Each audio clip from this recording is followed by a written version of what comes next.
Hello my dear student, welcome to potential study IQ। आज class 10 का science का lecture जो चल रहा था उसे कंटिन्यू करेंगे हम लोग। ये पार्ट 2 है, ठीक है। तो चलिए हम लोग वीडियो स्टार्ट करते हैं। इससे पहले आप लोग बता दीजिए कि आवाज़ क्लियर आ रहा है क्या। आप लोग कमेंट बॉक्स में कमेंट करिए आवाज़ क्लियर आ रहा है क्या। हम इसे कंटिन्यू करते क्लास को। तो चलिए क्लास करते हैं। तब तक आप वीडियो को लाइक कर दीजिएगा, शेयर कर दीजिए, सब्सक्राइब भी कर दीजिए। ओके माय डियर स्टूडेंट, तो चलिए कंटिन्यू करते हैं। हम लोग पिछले क्लास में यहाँ तक पढ़े थे रासायनिक अभिक्रिया के प्रकार। तो कितने प्रकार होते हैं हम उसके बारे में जानेंगे। इस सब प्रकार में कौन कौन सी क्रियाएं आती है सब हम लोग जानेंगे, ठीक है। चलिए शुरू करते हैं। तो पहला जो पॉइंट है ना आपके लिए दिख रहा होगा कि संयोजन अभिक्रिया। तो अगर संयोजन अभिक्रिया कहते किससे हैं तो देखिएगा, इस अभिक्रिया में दो या दो से अधिक अभिकारक मिलकर एक उत्पाद का निर्माण करता हो। इधर यानी जो अभिकारक होगा ना, इस तरह देखिए आपको दिखाई दे रहा होगा ये अभिकारक हो जो मिलते बनता है उसे क्या बोलते हैं, उत्पाद बोला जाता है, ठीक है। तो इस अभिक्रिया में दो या दो से अधिक अभिकारक मिलकर एक उत्पाद का निर्माण करता है उसे हम लोग क्या बोलते हैं, संयोजन अभिक्रिया बोला जाता है। कुछ एग्जाम्पल यहाँ पर दर्शाया गया, जैसे कोयले का दहन होना यानी कोयले का जलना। तो कार्बन जो कि सॉलिड है, ऑक्सीजन जो कि गैस है, तो मिलने के बाद क्या बना, कार्बन डाइऑक्साइड बनेगा, जो कि तुम्हारे क्या बता रहे हैं, बहुत सारे दो या दो से अधिक अभिकारक मिल रहे हैं। दो मिल रहे हैं ना जी, दो मिल रहे हैं, तो दो या दो से अधिक भी मिल सकते हैं और क्या बनाता है, संयोजन अभिक्रिया बनाता है। जल का निर्माण आप लोग देख रहे हैं कि हाइड्रोजन और ऑक्सीजन जब मिल रहे हैं तो क्या बन रहा है, जल बना रहा है। ये भी गैस है और ये भी गैस है, लेकिन जो बन रहा है वो तुम्हारा क्या, लिक्विड है। समझ में आया क्या। यहाँ पे एरो का निशान होना चाहिए, ये ऐसा हो गया, मिस हो गया। चलिए देखिए आगे मैं बोला कैल्शियम ऑक्साइड प्लस H2O, यानी कि जब सॉलिड और लिक्विड जब मिलता है तो क्या बनता है, कैल्शियम हाइड्रोक्साइड का होल ट्वाइस, जो कि बुझा हुआ चूना का निर्माण होता है। ये बिना बुझा हुआ चूना है, क्यों, क्योंकि इसमें पानी नहीं डाला हुआ है ना, इसलिए। ऐसे पानी डाल देते तो क्या जब बुझ जाएगा एक तरह से, ऐसे हम लोग समझ सकते हैं, ठीक है। आगे चलते हैं। अब इसके अंदर आता है क्या, उष्मा क्षेपीय अभिक्रिया। क्या है उष्मा क्षेपीय अभिक्रिया, देखिए संयोजन अभिक्रिया के अंतर्गत ही उष्मा क्षेपीय अभिक्रिया आता है। आपको अगर नहीं पता है तो आप जान लीजिए कि इसके अंदर ही उष्मा क्षेपीय अभिक्रिया आता है, ठीक है। जिन अभिक्रियाओं में उत्पादन के निर्माण के साथ साथ उष्मा का भी उत्सर्जन होता है उसे हम लोग उष्मा क्षेपीय अभिक्रिया कहते हैं। कोई भी अभिक्रिया अगर अभिक्रिया करने के दौरान उसमें उष्मा का क्या कर रहा है, एक तरह से उष्मा का भी उत्सर्जन हो रहा है, यानी निकल रहा है, बाहर निकल रहा है, उसे हम लोग क्या बोलते हैं, तो उष्मा क्षेपी अभिक्रिया बोल जाता है। एग्जाम्पल के तौर पे आप देख सकते हैं प्राकृतिक गैस का दहन होना, जैसे CH4, ये प्राकृतिक गैस ही होता है, प्लस ऑक्सीजन, यानी कि कोई भी ऑक्सीजन कोई भी दहन होता है तो ऑक्सीजन होना ही चाहिए। तो क्या बनेगा, कार्बन डाइऑक्साइड बनेगा प्लस H2O बनेगा और उष्मा निकालेगा। श्वसन एक उष्मा क्षेपीय अभिक्रिया है। सांस लेना भी कैसा अभिक्रिया है, उष्मा क्षेपीय अभिक्रिया है। तो हर बार पूछता है श्वसन कैसे अभिक्रिया है, तो आप बोले उष्मा क्षेपीय अभिक्रिया है, ठीक है।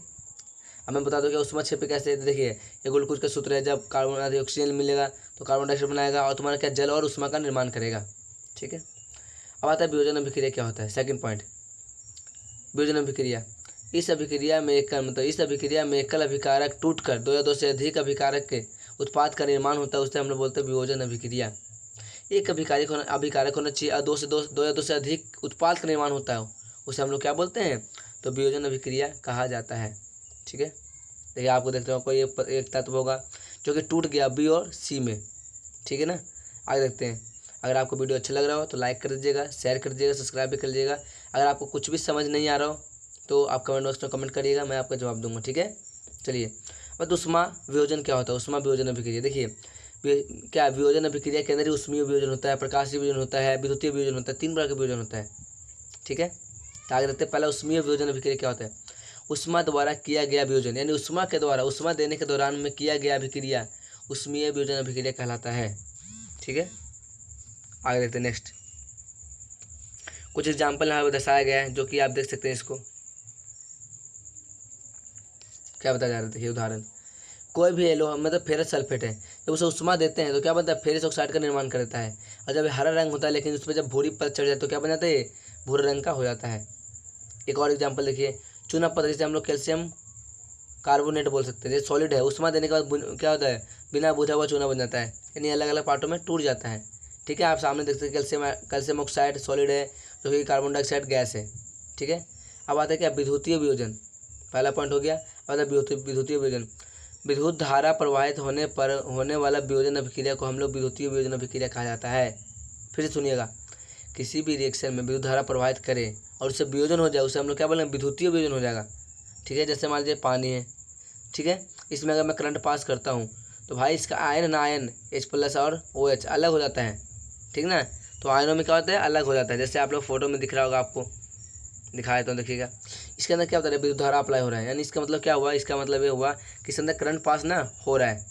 साफ हमको दिखा रहा है करंट पास हो रहा है। जैसे मान लीजिए एक में ऑक्सीजन है जो जा रहा है, एक तो प्रखनली है, एक में ग्रेफाइड रॉड है जो कि इसमें करंट पास होता है। ये तुम्हारा क्या प्लास्टिक का मग है, हाइड्रोजन गैस है, पानी है मतलब पानी का जगह दोनों। और तुम्हारा क्या रबर स्टॉक है, रबर का बना हुआ है। कैथोड है तुम्हारा, एनोड है। ठीक है, आगे देखते हैं। ये स्विच है, ये तुम्हारा बैटरी है। ठीक है, चलिए आगे चलते हैं, कंटिन्यू करते हैं क्लास को। अब आता है प्रकाशीय विजन अभिक्रिया क्या होता है।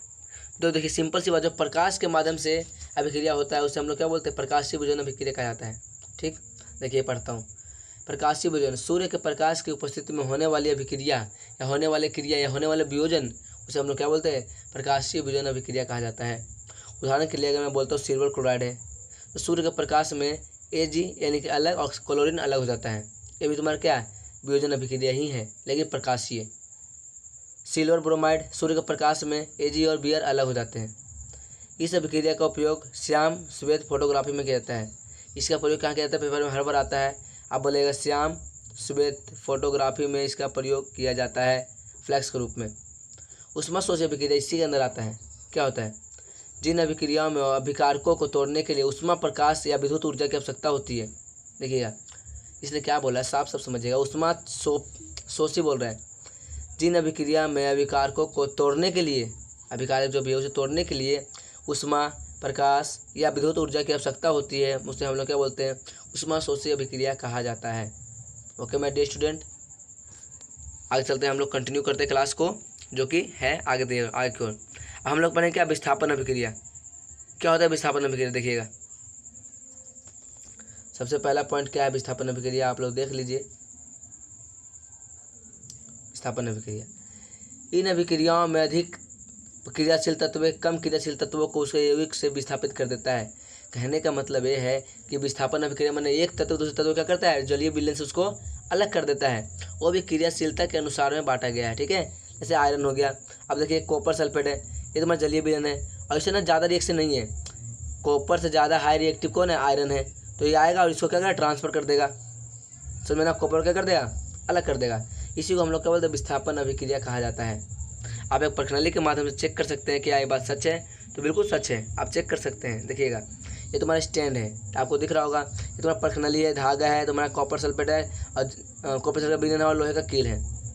तो लोहे की कील पर भूरे रंग की कॉपर की परत जम जाती है, और कॉपर सल्फेट के निचले विलयन का रंग हरा यानी हरा फेरस सल्फेट के निर्माण के साथ हो गया है, जो कि है। एग्जाम्पल के लिए अगर मैं बोलता हूँ, लोहा की जगह जिंक भी ले सकता हूँ मैं, जिंक की जगह मैं कॉपर सल्फेट लिखता हूँ, तो जिंक सल्फाइड प्लस कॉपर को अलग कर देता हूँ, क्योंकि इसका हाई रिएक्टिव ज़्यादा है। ठीक है, आगे देखते हैं। जिंक कॉपर से अधिक क्रियाशील होने के कारण ऐसा ये विस्थापन कर देता है। ठीक है, अब आते हैं डबल डिस्प्लेसमेंट, यानी कि द्विविस्थापन अभिक्रिया किसे कहा जाता है। तो देखिएगा, इस अभिक्रिया में उत्पादन का निर्माण दो यौगिकों के बीच आयनों के आदान प्रदान से होता है। आयन क्या होता है, आयन का मतलब H प्लस आयन या OH माइनस आयन, ये तुम्हारा आयन होता है। तो बोल रहे हैं ना, जैसे देखिए सोडियम सल्फेट है, और क्या बोलते हैं, बेरियम क्लोराइड है। आगे बोलेगा ना भाई कि मुझे बेरियम, ये जाएगा इसके पास और ये नहीं जाएगा इसके पास, तो क्या बोल रहे हैं, बेरियम सल्फेट का निर्माण करेगा और NaCl का निर्माण करेगा। इसे बोलते हैं हम लोग सोडियम सल्फेट, बेरियम सल्फेट और सोडियम क्लोराइड। बेरियम सल्फेट यानी BaSO4 के सफ़ेद अभिलेप अपक्षेपण का निर्माण होता है। जो इसका जो बनेगा ना, वो कैसा बनता है, तो सफ़ेद कलर का बनता है। ठीक है, इसलिए इस अभिक्रिया को अपक्षेपण अभिक्रिया भी कहा जाता है। कोई डाउट, चलते हैं आगे। अब आता है उपचयन अभिक्रिया। अपचयन अभिक्रिया क्या होता है, ठीक है, हम इसके बारे में अभी जानेंगे क्या होता है। तो ये क्या बोला रहा है यहाँ पे, उपचयन एवं चयन अभिक्रिया क्या होता है। तो देखिएगा, उपचयन जिसे डोडॉक्स अभिक्रिया भी बोला जाता है, दोनों मिलने के बाद। ठीक है, चलिए हम लोग क्लास को कंटिन्यू करते हैं। उपचयन एवं अपचयन है क्या, देखिएगा। उपचयन अभिक्रिया, जब किसी पदार्थ में ऑक्सीजन की वृद्धि होती है, सुनिए क्या बोल रहा हूँ, जब कोई रिएक्शन होता है तो उसमें ऑक्सीजन की वृद्धि होती है, या जब किसी पदार्थ में हाइड्रोजन की कमी होती है। चाहे तो ऑक्सीजन को वृद्धि कर दिया जाए, ठीक है, चाहे तो हाइड्रोजन की कमी कर दिया जाए। अगर ऐसा कंडीशन, दोनों में से कोई एक कंडीशन फॉलो हो रहा है, तो उसे हम लोग क्या बोलेंगे, उपचयन अभिक्रिया हो रहा है। ओके, देखिएगा, इसमें कार्बन था ना, कार्बन में ऑक्सीजन की वृद्धि हो गई, कार्बन डाइऑक्साइड यानी उपचयन हो रहा है। कॉपर था, ऑक्सीजन की वृद्धि, कॉपर डाइऑक्साइड हो गया। ऑक्सीजन था, इसमें कमी हो गई, देखिएगा, और इसमें क्या होगा, वृद्धि होगी। समझ पा रहे हो क्या? चलिए आगे चलते हैं। इसे बोलते हैं हम लोग क्या, उपचयन अभिक्रिया। दोबारा पढ़ लेते हैं, देखिएगा। जब भी आपको बोले उपचयन अभिक्रिया क्या होता है, तो जब किसी पदार्थ में अभिक्रिया के दौरान की बात हो रही है, ऑक्सीजन की वृद्धि होती है, और जब किसी पदार्थ में हाइड्रोजन की कमी होती है, चाहे तो वृद्धि हो चाहे कमी हो जाए, उसे हम लोग क्या बोलते हैं, उपचयन अभिक्रिया कहा जाता है। ओके, चलते हैं। अब आते हैं अपचयन अभिक्रिया क्या होता है। अपचयन देखिएगा, जब किसी पदार्थ में ऑक्सीजन का ह्रास होता है, मतलब जब भी कोई पदार्थ रिएक्शन कर रहा है उस समय उसकी ऑक्सीजन की ह्रास होती है, ह्रास माने कमी होती है, और हाइड्रोजन की होती है, वृद्धि होती है। ठीक है, तो जब किसी पदार्थ में ऑक्सीजन का ह्रास होती है या जब किसी पदार्थ में हाइड्रोजन की वृद्धि होती है, इस कंडीशन में तुम्हारा अपचयन अभिक्रिया कहलाएगा। देखिए इसमें ऑक्सीजन क्या हो रहा है, बताइए खुद ही, कमी हो रही है, इसे क्या बोलते हैं, इसे अपचयन बोलते हैं। सॉरी, ये अपचयन ही है। और तुम्हारे क्या हाइड्रोजन की देखो वृद्धि हो रही है, इसे क्या बोलते हैं, उपचयन बोलते हैं। और दोनों मिलने के बाद एक अभिक्रिया का नाम उत्पन्न होता है, जिसको हम लोग रेडॉक्स अभिक्रिया कहा जाता है। कोई डाउट है तक? चलते हैं नेक्स्ट। इस अभिक्रिया में कॉपर में उपचयित हो जाता है और हाइड्रोजन अपचयित होकर जल बनाता है। इस अभिक्रिया में उपचयित तथा अपचयन दोनों हो रहा है, इसे रेडॉक्स अभिक्रिया कहा जाता है। इस अभिक्रिया में अपचयन और अपचयन दोनों होता है, उसे हम रेडॉक्स अभिक्रिया कहते हैं। कोई डाउट है यहाँ तक? सबको समझ में आ रहा है क्या? अगर वीडियो अच्छे लग रहे हैं तो वीडियो लाइक कर दीजिए, शेयर कर दीजिए, सब्सक्राइब भी कर दीजिए। ठीक है, हम इसे कंटिन्यू करते हैं क्लास को। अब आगे समझते हैं।